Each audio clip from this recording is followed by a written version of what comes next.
Lever, maintien ou durcissement des sanctions contre le Mali, le Burkina Faso et la Guinée-Bissau. On retrouve notre envoyé spécial à Accra où vient de s'achever le 61e sommet de la CEDEAO. Bonsoir Ousmane Diaye. Les dirigeants ouest-africains ont tranché?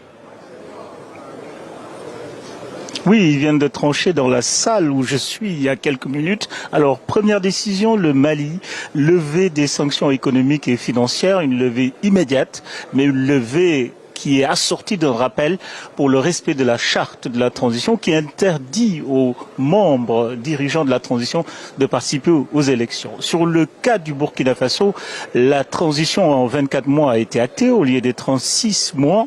Et puis enfin la Guinée où le médiateur qui a été proposé jusqu'ici par la CEDEAO, par les chefs d'État, le Ghanéen Mohamed Ibn Chambas, est récusé entre guillemets. Alors la CEDEAO devra trouver un nouveau médiateur en accord avec la Guinée.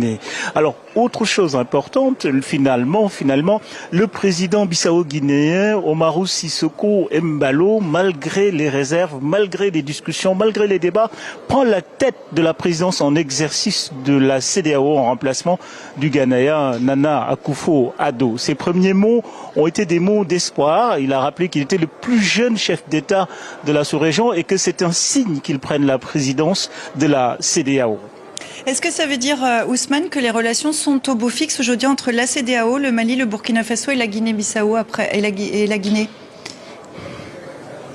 Non, c'est des processus plutôt en cours de normalisation. N'oublions pas que pour la Guinée, le médiateur, le nouveau qui va être désigné, n'est pas encore connu. Donc c'est des conciliabules et des négociations en perspective. Sur le cas du Burkina Faso, les 24 mois sont actés. Maintenant, il va falloir mettre le contenu, le programme, les dates. Donc il y a pas mal de rendez-vous qui se dessinent et sur le cas de la présidence de la Guinée-Bissau, tout le monde ici se pose des questions. Par exemple, où se tiendront les prochains sommets des chefs d'État quand on connaît la situation et la fragilité sécuritaire à Bissau, capitale du nouveau pays qui a la présidence en exercice de la CEDEAO. Merci beaucoup Ousmane. Prochain rendez-vous pour vous, ce sera le journal Afrique. Quant à nous, c'est la